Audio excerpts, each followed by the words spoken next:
It's not just how well he knew David Miscavige as a person, it's how much dirt he knows.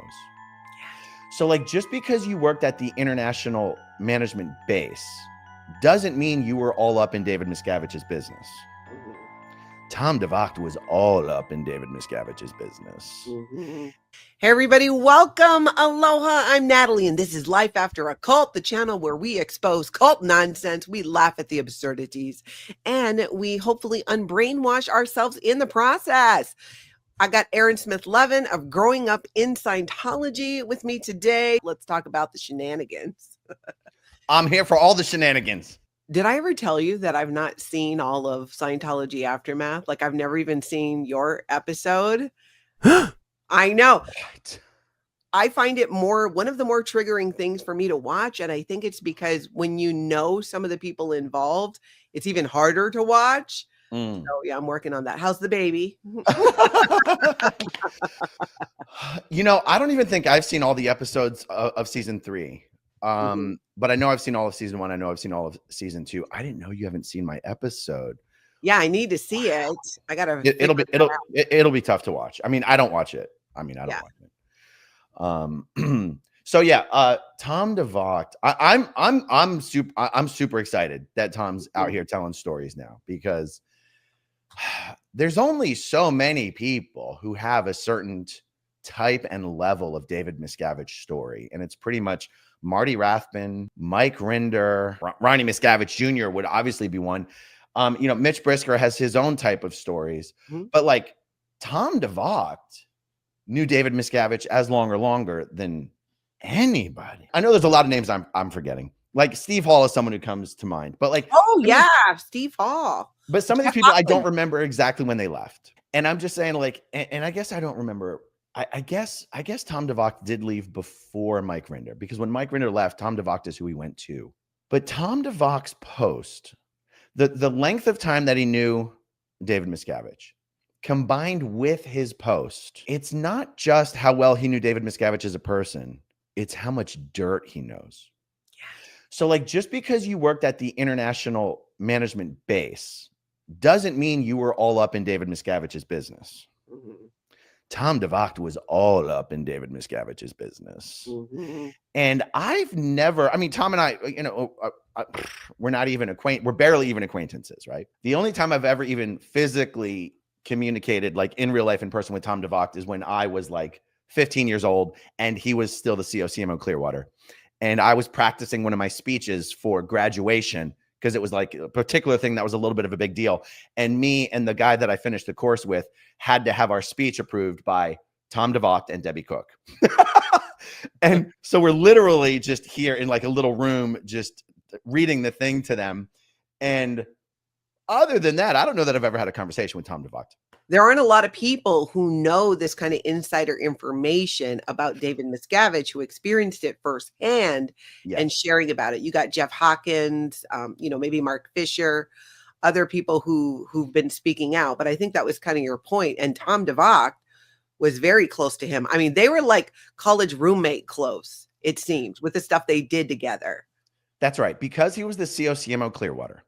And because FLAG is the org that's run by international management, and like FLAG is not run by a CLO, FLAG is not even really run by middle management. FLAG, just like LRH would have said that for a continental management org, their closest service org and the quality of that service org is the direct reflection on the quality of management. That was true for international management and FLAG. So FLAG is basically David Miscavige's org, because David Miscavige basically was international management. And so, you know, the command lines didn't apply to FLAG. Like David Miscavige just basically directly ran FLAG. All the other command channels that existed were just there on paper, but David Miscavige ran FLAG. And Tom was the COCMO Clearwater. So other than the RTC reps that basically worked directly for Dave, Tom was the guy. He was the guy. And so not only did he know Dave since he was a teenager, so you have the personal knowledge of who he is as a person, you also have the operational knowledge of knowing all the inside stuff. Now, here's an example of something I'd like to hear Tom comment on. I've never truly understood how close the relationship is between the Office of Special Affairs and CMO. So like At Tom, as the COCMO, would he also have been privy to anything and everything that OSA Flag was up to and involved in? That's a good point. And for those that might not know, I want to just clarify it's the commanding officer of the Commodore's Messenger organization. They're basically the people that represented L. Ron Hubbard. If you were speaking to a messenger, it's like you were speaking to L. Ron Hubbard. So being the commanding officer of all of those messengers in Clearwater, that was a really high position. I think my whole point here was just how excited I am to hear some of Tom's stories. Yeah. And that these stories are the type of stories that someone like Tom would have to tell are, in my opinion, the type of stories that would get people to leave Scientology. Yes, I agree. One of the things you brought up in your video was when Tom DeVocht found out that there was no operating Thetan level 9 and 10. And I remember you saying before in videos that once you heard that, you were done. That's right. That was the one thing that was really keeping you going, is thinking that these higher levels were going to be released. One question I had for you on that I just thought about, that I thought about earlier. You also talk about like you did almost no auditing. You managed to dodge that bullet. Mm-hmm. How did you reconcile that with then the upper levels? Was it just it would change conditions in the universe, in the world, without you having to do auditing because those levels are so powerful? Because you didn't plan on doing them yourself, I'm assuming. It was what they would say in Scientology, a little bit of a ruin for me, that I knew I didn't like auditing. But what I didn't like about auditing was having to talk about things about myself that I was uncomfortable with. Like, as a little kid, you don't really want to talk about private things. Yeah. And in my mind, I knew I wanted to go full OT. I believed in full OT. I believed in whatever this magical state was. My problem that I always had an internal struggle with was, man, I really want to get to the other side of that rainbow, but I don't want to walk the path. I wasn't sitting there going, I'm never going to go up the bridge. I was sitting over there kind of going, I don't know what to do about the fact that I do not want to or enjoy engaging in the process of what it takes to quote unquote get up the bridge. And it was one of those things where I was always comfortable just sort of parking that in the back of my mind, because you don't have to worry about that stuff on a day-to-day basis when you're on staff or in the Sea Org. You just have to worry about doing your damn job. Like, no one cares whether you want to go into an auditing session. And as long as you're not in trouble, no one's trying to make you go into an auditing session. And it's funny because that was my relationship with auditing. Like, an auditing session was something you only had to worry about someone making you do if you were in trouble. That makes sense. Why? Because your experience in being an outer org trainee at Flag when you were just a teenager, 14, 15 years old, and doing that type of auditing and training or security checking, of course you wouldn't want to be talking about those things because they're inappropriate for kids. Ricky! Hey, Ricky. Good to see you, man. That was my relationship to auditing. Yeah. When I would see other Scientologists or hear other staff members like almost like opining, like, oh my God, I just wish I could get a session, I'd be like, what's wrong with this guy? I'd be like, what a loser. I wish I could get a session. Oh, I wish I could get a session. Do your job. Yeah. But that was very much the attitude, though, of, in the Sea Org, because L. Ron Hubbard talked about how competency is senior to case gain. So it's senior to making, progress on the bridge. And that's definitely more of a common point of view, I think, too, for Sea Org members. But the everyday public Scientologists, especially the ones who'd never been on staff or never been in the Sea Org, had a different experience coming into Scientology, especially the ones not raised in it. Yes. Yeah. So not only does someone who's joining Scientology, especially if they get in and they decide to stay, there's something about the auditing experience that they're like, oh, I love this. I want more. And there was always a part of me that was like, how could anybody feel that way? But it's also another mindset of looking to something external to yourself to make you feel better about something. And that's never been a mindset that I had, partially because that's not how we were trained to think as staff members. I've always been like, only I can make myself feel better about something. And as you know, just from knowing everything about me in my life, that's how I am today. Mm-hmm. And it doesn't always serve me well. But like, I'm never looking, I'll never call someone else and be like, what should I do? What do you like? I mean, I'll listen to the advice of my friends, but I know that only I can solve my problems. And I always felt that public Scientologists, I mean, no shade on anyone. This is just as a staff member, how I always felt. Yeah. That this relationship that public Scientologists have to auditing, to me, felt foreign, of like they were looking to this external thing to make them into some better version of themselves. Now it's funny because I can hear the negative parts of what I'm saying, meaning I can hear someone else. I can imagine someone else hearing my words and being like, oh, that sounds like Aaron doesn't think anything could ever help him. And that's not necessarily true. I get what you're saying. But this all stemmed from you asking me, like, how did you reconcile that whole not wanting to get auditing, not liking getting auditing? It was fundamentally sort of a kind of a crisis for me, but it was a crisis I was able to ignore because Scientology staff members and Sea Org members aren't expected to care about going up the bridge. Yeah, exactly. And it is a different approach. The way that you're approached as a staff member or a Sea Org member in regard to Scientology is different. As a public Scientologist, like when I made the switch, I was staff and then Sea Org, and then I was a public Scientologist, which is sometimes the opposite for people.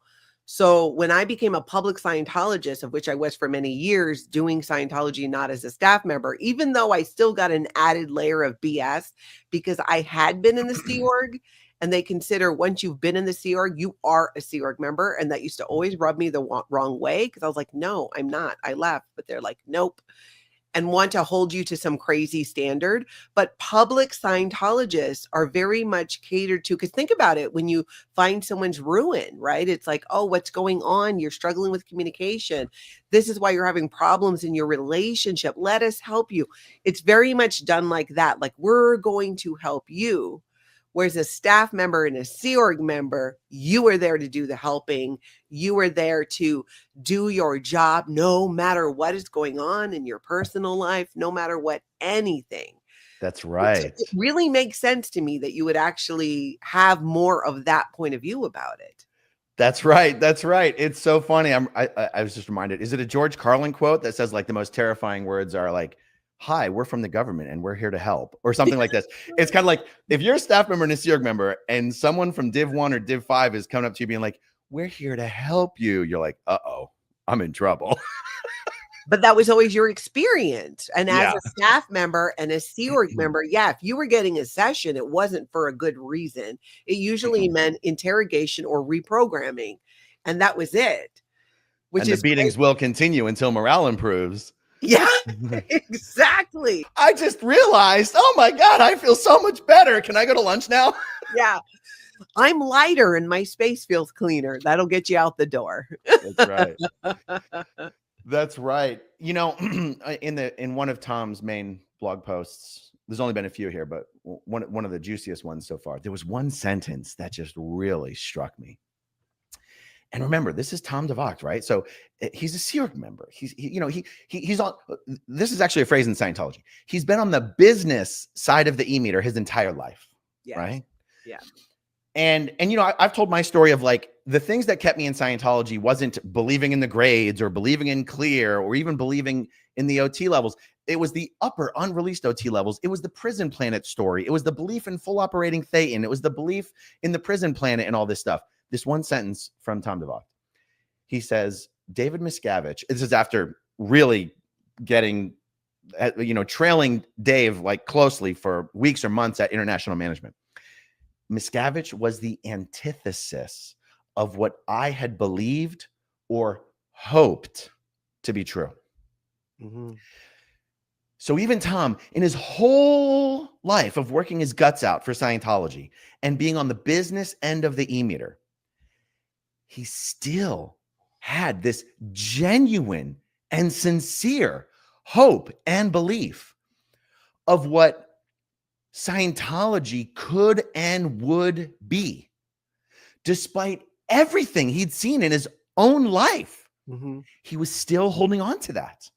He wasn't some completely cynical, disillusioned Sea Org member. He was still a believer. Mm-hmm. Until he got to see the real David Miscavige. Yeah. That's why I think his stories are so impactful, because he was a real true believer. He was so close to David Miscavige, and it's like the Wizard of Oz. The curtain got pulled back, and he was like, "Oh my gosh, this guy is actually no good." Yeah. I mean, the more I think about it, the more I realize, like, I'm not sure anybody other than David Miscavige actually knows it's BS. Mhm. Yeah. I don't know. I don't know. Like, Tom was one of the most senior people on the base. I mean, not the only one more senior to Tom was, well, I guess all the people that came down from CMO Int were technically more senior to Tom. He saw everything there was to see at the biggest, most important Scientology base in the world for decades. And he was still a true believer. Yeah. So if being at that level for that length isn't enough to truly see behind the curtain that this is all a scam, Yeah. then I really don't know that anybody other than David Miscavige is actually like, yeah, this is all a scam. Yeah. Like until Miscavige told Tom that there were no OT 9 and 10, he did not know. Yeah, he didn't know. David Miscavige has done a good job of isolating certain information and keeping it away from people. And I think this is an interesting thing for people to understand about Scientologists is that the vast majority, if not all, really do believe that Scientology is going to do good in the world. And for Tom DeVocht to be at Flag, like you were saying, all of those years and still be a believer means that people there thought and think that what they're doing is actually going to change conditions and that they actually are helping people. People aren't going there.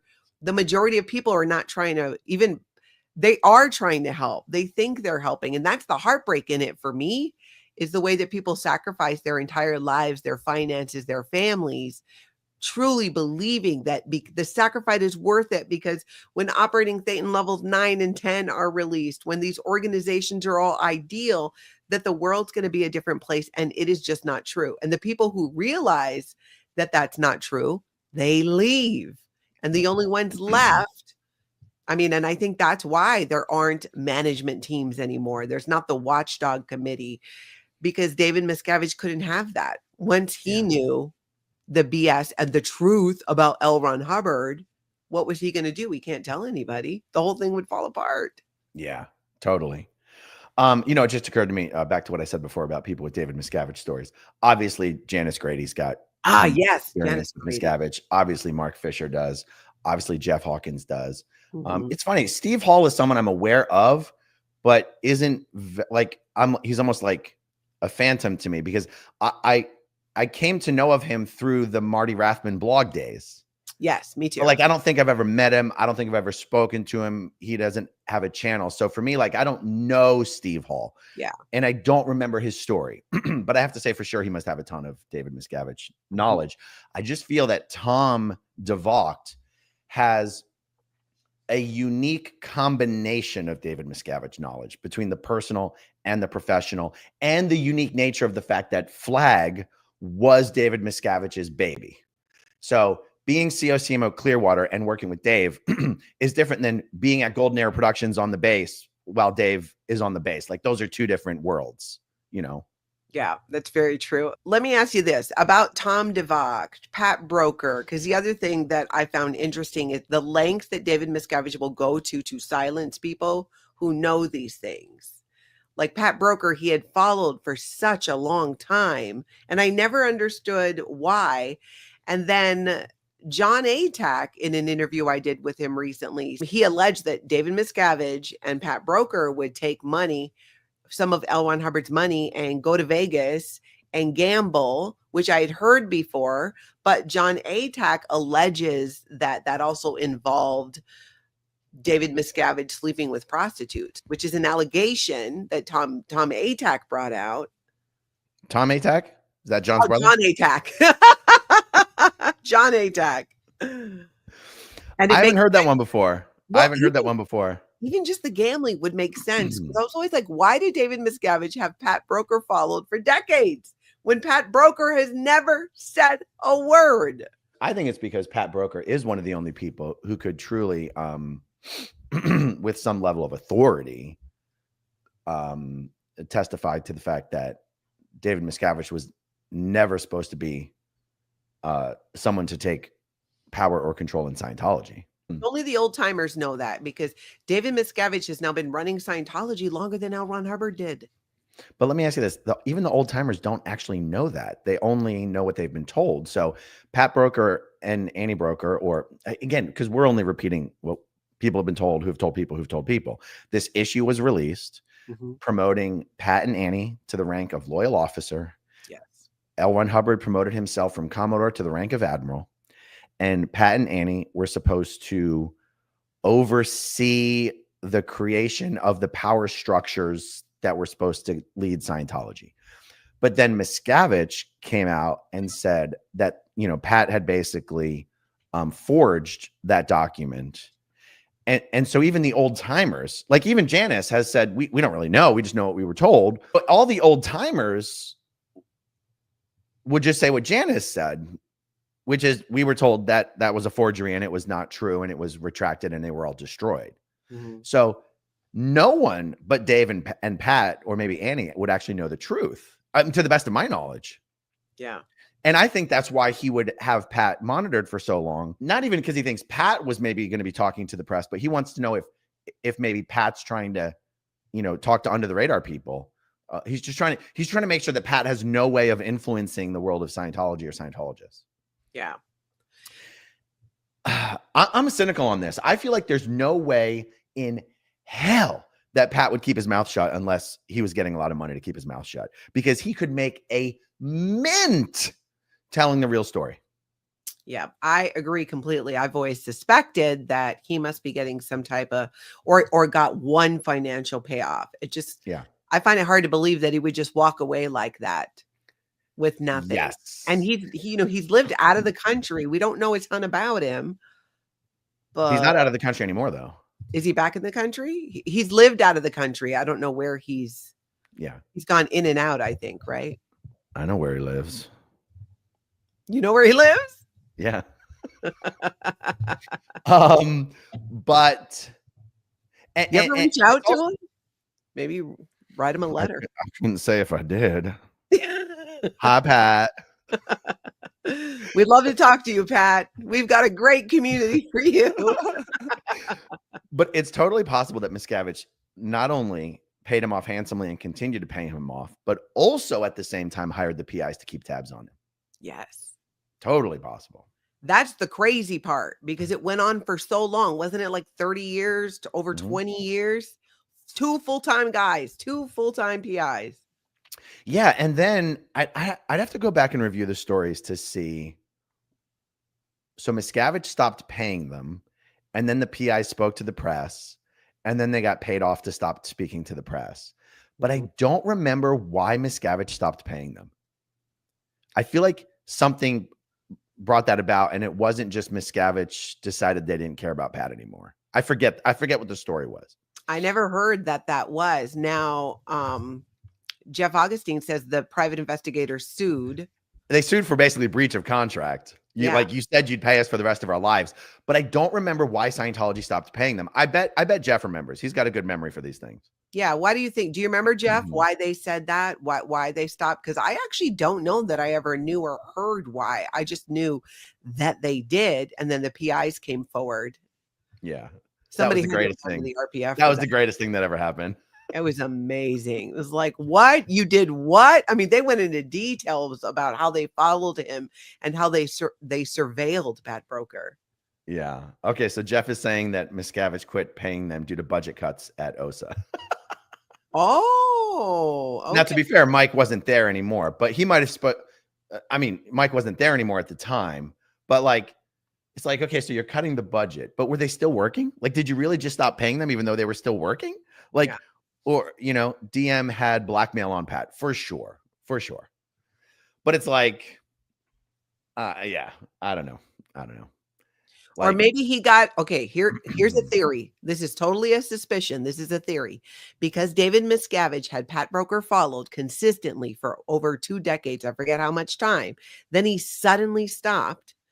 And like what Jeff's saying, right? He's got blackmail on him. So maybe it's the blackmail he learned about, like through the surveillance. He got blackmail, was like, oh, I don't need to worry about this guy, because if he tries to say anything, I'm using this. What do you think about that? Maybe you found out that way. Valhalla says, Pat also one of the few who could authoritatively announce that there are no unreleased upper levels, but by now, perhaps no one in Scientology would know or believe him. That's a good point too. I mean, that's true. Just like no one in Scientology would know Shelley Miscavige, no one in Scientology would know Pat Broker, except for the unfortunate fact that there is all those videos on the internet of Pat Broker being the featured speaker at L. Ron Hubbard's death announcement at the Palladium. Yeah. You know, like, oopsie. Yeah. And those of us who remember the issues that came out that they sat him on everybody's desk. I think most of the public Scientologists who continue to pay for Scientology still believe that somewhere up along the line, everything is going to make sense and work out. I think once a person truly gets to the point where they're like, oh, it's all BS, isn't it?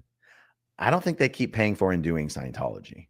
Yeah. You know, they might do what I did, which is just sort of be under the radar and try not to get declared for as long as possible. But I don't think they keep paying for Scientology if they truly think it's BS. Yeah. Yeah. I think you're right. I think for public, for sure, there's no reason. And I think still for a lot of Sea Org members who at least get an idea, who have seen David Miscavige's behavior, think how many people have come out, even L. Ron Hubbard's behavior. Like, you know, there's people even in the chat who experienced things with L. Ron Hubbard on the ship with horrific stories. And it's like David Miscavige just continued it on. And it was kept secret. They tried to keep it secret. You can only hide so much with time. I find it hard to believe that they have enough blackmail on Pat Broker that alone, without money, is good enough reason for him to stay quiet. Like, unless it's blackmail that can literally send you to prison. And I have a hard, okay, so what I've heard is that Dave threatened to basically report Pat to the IRS for, you know, all the cash that was, you know, funneled to Hubbard and no taxes paid on it. And I'm like, Dave would have been involved in that. So I'm like, there's so is Dave really going to go to the IRS and be like, we're going to whistleblow on our own members and we're going to say that we discovered this and we rooted him out and we cast him out and we're turning him over to you? It's like, I don't know. You want to open up that can of worms. I don't think you want to open up that can of worms. It's just so hard for me to believe. Okay. Is it hard for me to believe that Dave has blackmail on Pat? No, but more blackmail than he's tried to use against everyone else, you know, including, you know, well, he succeeded in blackmailing Marty Rathman. I mean, look at how they've tried to blackmail everybody. I mean, Dave tried to blackmail his own brother, you know, like, is there more embarrassing stuff that he's got, more embarrassing or incriminating stuff that he's got on Pat Broker than the stuff he's tried to do to his own brother? Well, I guess the important piece would be, would it feel that way to Pat Broker? Because he can have blackmail on somebody and they might like go ahead. I don't care. I feel like if I'm Pat Broker, though, I'm like, I got the exclusive story of L. Ron Hubbard's final 6 years. Like, no one has ever told that story because no one has that story to tell. Yeah. Annie Broker died. She spent all of her days at International Management until she died. And then there was that guy, Steve Sarge Fouth. I heard his story about L. Ron Hubbard and the high voltage E-meter and trying to kill himself and get rid of his body thetans. But I never heard Sarge try to tell the whole story of L. Ron Hubbard's last 6 years. Pat Broker's the only person on earth who has that story. Yeah, even Dr. Dink is passed. That's right. His own physician who would be able to speak. Well, maybe not because of HIPAA, but he's gone. Yeah. And I'm like, okay, unless, and also, what's the statute of limitations on this blackmail? And if you have enough money, like if you don't have to worry about a career and an employer, okay, who are you trying to protect your reputation from? Yeah, he's obviously not on social media, right? So, but again, you know, I'm just, you know, we don't.